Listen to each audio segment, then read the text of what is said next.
Hello student, very warm welcome in Prachi foundation online classes and student. आज हम बात करने वाले हैं the nationalist movement 1870 to 1947 lecture number 4 और स्पेशली बनाया गया है डीएवी वालों के लिए।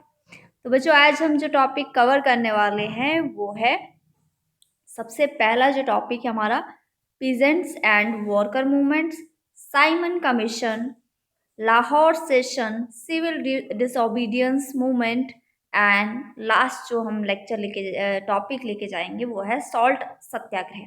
ठीक है बच्चों, और आज भी मैं क्वेश्चन पूछूंगी और जिसने सही आंसर दिया उस बच्चे का नाम जो है मैं अगली वीडियो में लूँगी। ठीक है, तो चलिए स्टार्ट करते हैं पीजेंट एंड वर्कर मूवमेंट्स के साथ। तो सबसे पहले बच्चों आप समझ लो कि पीजेंट यानी किसान और वर्कर्स यानी मजदूर यानी जो काम करने वाले जो लोग हैं इस मूवमेंट में शामिल क्यों हुए। इसके दो कारण थे, इसकी दो वजह थी। ठीक है, पहला था कि ये ब्रिटिश के एक्सप्लॉयटेशन यानी उन्होंने ब्रिटिश ने इनके साथ बहुत ही काम करवाया, बहुत ज़्यादा इन लोगों के साथ काम करवाया, लेकिन उसके बदले में इनके जो वेजेस थे या सैलरी बोल सकते हैं, पैसे थे, वो बहुत कम दिए जाते थे। दूसरा था हाई टैक्सेस। तो इन दो चीज़ों का विरोध करने के लिए ये इस मूवमेंट, किस मूवमेंट यानी फ्रीडम मूवमेंट में शामिल हुए। ठीक है बच्चों, तो ये दो वजह जो है आपको याद रखनी है। अब नेक्स्ट आता है साइमन कमीशन 1927। तो सबसे पहले जान लेते हैं बच्चों कि साइमन कमीशन है क्या।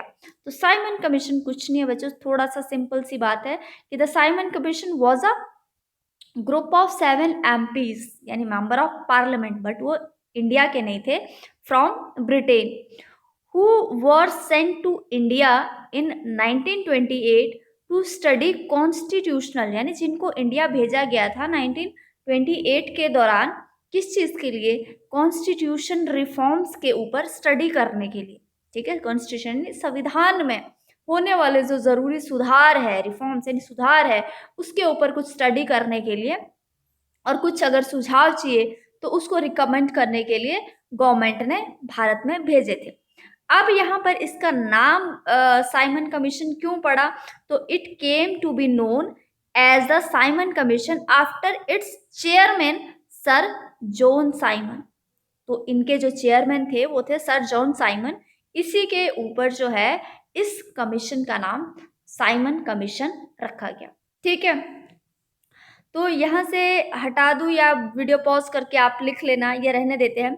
तो साइमन कमीशन को 1919 यानी 1919 के इंडियन गवर्नमेंट एक्ट को रिव्यू करने तथा इंडियन को खुश करने के लिए, क्योंकि पहले से ब्रिटिशर के मतभेद चल रहे थे इंडियंस के साथ, तो उनको खुश करने के लिए तथा रिफॉर्म्स यानी कुछ सुझाव देने के लिए उनको भेजा गया था कि भाई कुछ अगर इसमें कुछ सुधार की ज़रूरत है तो कुछ आप उसमें सुझाव दीजिए, इसलिए उनको भारत भेजा गया था इन ग्रुप ऑफ पीपल के एमपीज के ग्रुप को।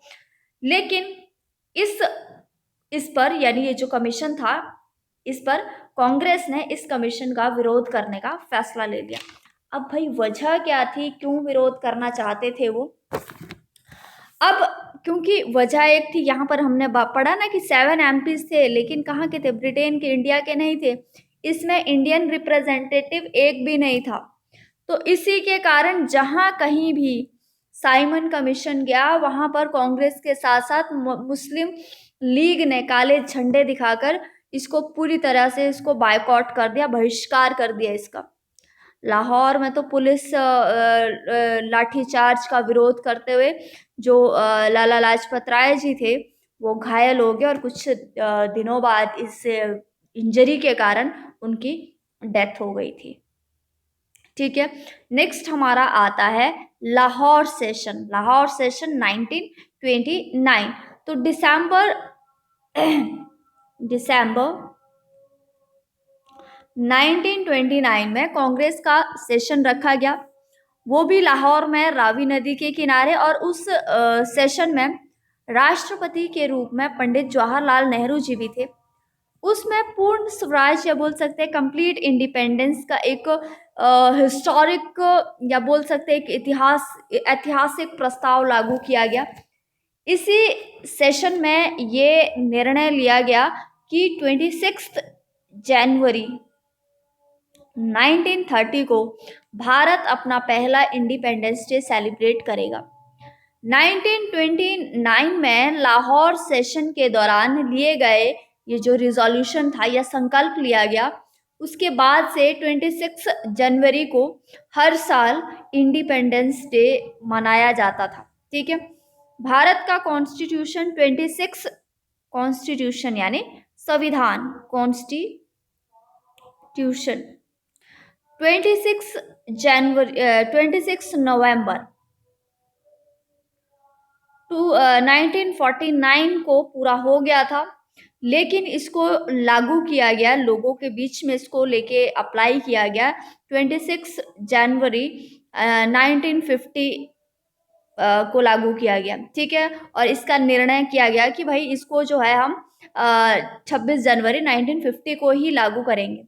इसके पीछे वजह ये थी कि जो इनकी ये जो वजह थी 26 जनवरी यानी 26 जनवरी, पीछे हमने देखा था कि यहाँ पर उन्होंने उस समय से 26 जनवरी को हर साल जो है इंडिपेंडेंस डे मनाया जाता था, तो उसी की याद को जिंदा रखने के लिए इन्होंने इसको 26 जनवरी 1950 को पूरी कंट्री में लागू किया गया।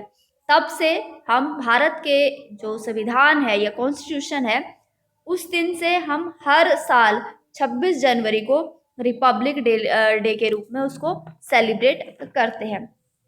ठीक है, हालांकि ये बन कब गया था 26 नवंबर 1949 में, सिर्फ इसीलिए कि 26 जनवरी 1930 को वो जो पीछे घटना घटी थी उसी घटना को जिंदा रखने के लिए बाद में इसे 26 जनवरी 1950 को लागू किया गया था।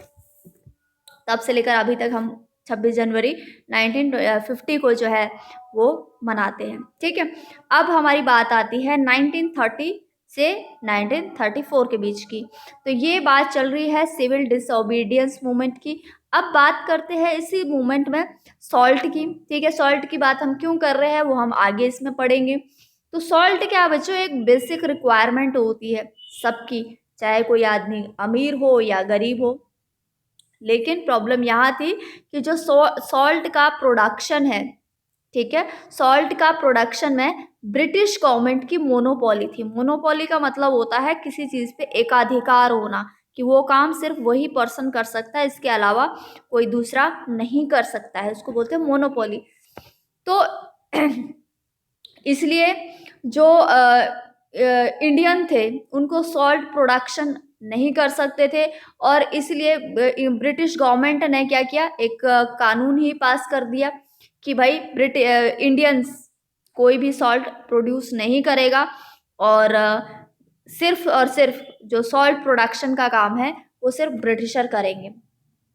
ठीक है, और इसके कारण से क्या हो गया कि जो ब्रिटिशर थे वो सॉल्ट जैसी चीज़ को हाई प्राइस में बहुत कॉस्टली जो है वो बेचा करते थे। ठीक है, उनका कोई कॉम्पिटिटर ही नहीं था। कॉम्पिटिटर यानी कोई नमक और बना ही नहीं सकता था। उन्होंने कानून वैसा लॉ बना दिया था कि उनके अलावा कोई और प्रोड्यूस कर ही नहीं सकता था, प्रोडक्शन उसका कर ही नहीं सकता था। तो जिसके कारण वो जिस भी प्राइस में बेचे, अब नमक तो ज़रूरी इंग्रेडिएंट है हमारे फूड का, तो बाकियों के पास कोई ऑप्शन नहीं होती थी, इसीलिए हर आदमी को इन्हीं लोगों से खरीदना पड़ता था, और वो भी कैसा, हाई प्राइसेस से। तो इसी वजह से 12 मार्च 1930 को महात्मा गांधी जी ने दांडी मार्च शुरू किया, और वो दांडी मार्च जो है वो साबरमती आश्रम से दांडी तक हुआ। इसी कारण इस मार्च यानी पैदल यात्रा को नाम दिया गया दांडी मार्च का। दांडी जगह का नाम, ठीक है।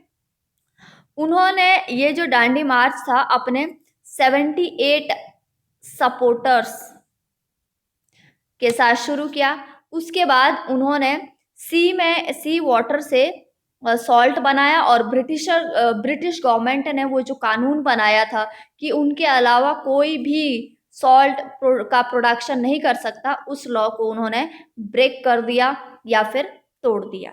ठीक है, नेक्स्ट आता है हमारा सॉल्ट सत्याग्रह। ठीक है, तो सॉल्ट सत्याग्रह एक ओपन चैलेंज था ब्रिटिश गवर्नमेंट के लिए, और दूसरी तरह सिविल डिसोबीडियंट मूवमेंट भी जो था वो पूरी तरह से पूरी कंट्री में फैल ही गया था। और ये दूसरा सबसे बड़ा, यानी सॉल्ट सत्याग्रह दूसरा सबसे बड़ा मूवमेंट बन गया था। एक बार फिर से स्कूल, कॉलेजेस, कोर्ट, ये सबको बायकॉट कर दिया, फॉरेन गुड्स को जलाया गया, पीजेंट ने टैक्सेस पे करने से मना कर दिया, और जो फॉरेन गुड्स बेचती थी ऐसी दुकानों को सील कर दिया गया। और नॉर्थ वेस्ट में इस जो मूवमेंट का नेतृत्व कर रहे थे, यानी जिसके अंडर ये मूवमेंट हो रहा था, वो थे अब्दुल गफ्फार खान। इनको फ्रंटियर गांधी के नाम से भी जाना जाता है, ये याद रखना, कई बार 1 मार्क्स का क्वेश्चन भी आता है ये। ठीक है, तो फ्रंटियर गांधी किसे कहा जाता है, तो फ्रंटियर गांधी जो है वो अब्दुल गफ्फार खान को कहा जाता है। ठीक है, अब तो ब्रिटिश गवर्नमेंट ने क्या किया कि इस मूवमेंट को दबाने की भरपूर कोशिश की। ठीक है, इसके लिए उन्होंने हिंसा यानी लड़ाई झगड़ा, लाठीचार्ज, इन सब चीजों का सहारा लिया, और गांधी जी और जवाहरलाल नेहरू जी के साथ हजारों प्रदर्शनकारियों को गिरफ्तार कर लिया। लेकिन देशभक्ति की जो भावना थी ना, वो पूरी कंट्री में लोगों के बीच फैल गई थी। भारत के किसी भी हिस्से में लोग रहते, फिर भी उनमें एकजुटता थी, यूनिटी थी। 1930 से 1931 में गवर्नमेंट ने 2 राउंड टेबल कॉन्फ्रेंस रखी। ठीक है, और इसमें किसी भी जिस चीज के लिए रखी गई थी वो तो हुआ ही नहीं, उनका किसी भी प्रॉब्लम को उन्होंने सुलझाया नहीं। उन्होंने, ब्रिटिशर ने इंडिया को डोमिनियन का दर्जा देने से इनकार कर दिया, जिस कारण गांधी जी ने सिविल डिसोबीडियंस मूवमेंट, ठीक है, सिविल डिसओबीडियंस मूवमेंट फिर से शुरू किया, लेकिन बाद में फिर से 1934 को इसे वापस ले लिया गया। ठीक है, तो इस तरीके से आज का जो हमारा टॉपिक है वो फिनिश होता है। इस टॉपिक से रिलेटेड या किसी पर्टिकुलर टॉपिक से रिलेटेड जो आज के वीडियो में आपको समझाए गए हैं, कोई अगर आपको डाउट होता है तो आप कमेंट सेक्शन में जाकर बता सकते हैं। ठीक है, और आज का हमारा जो क्वेश्चन ये है कि दांडी मार्च कब शुरू किया गया। सिंपल सा क्वेश्चन है, अगर आपने अच्छे से पढ़ा है तो बिना बुक खोले फटाफट आंसर दे दो। तो चलिए आप रिवाइज करके आइए, तब तक हम दोबारा नेक्स्ट क्लास में मिलेंगे नेक्स्ट लेक्चर के साथ।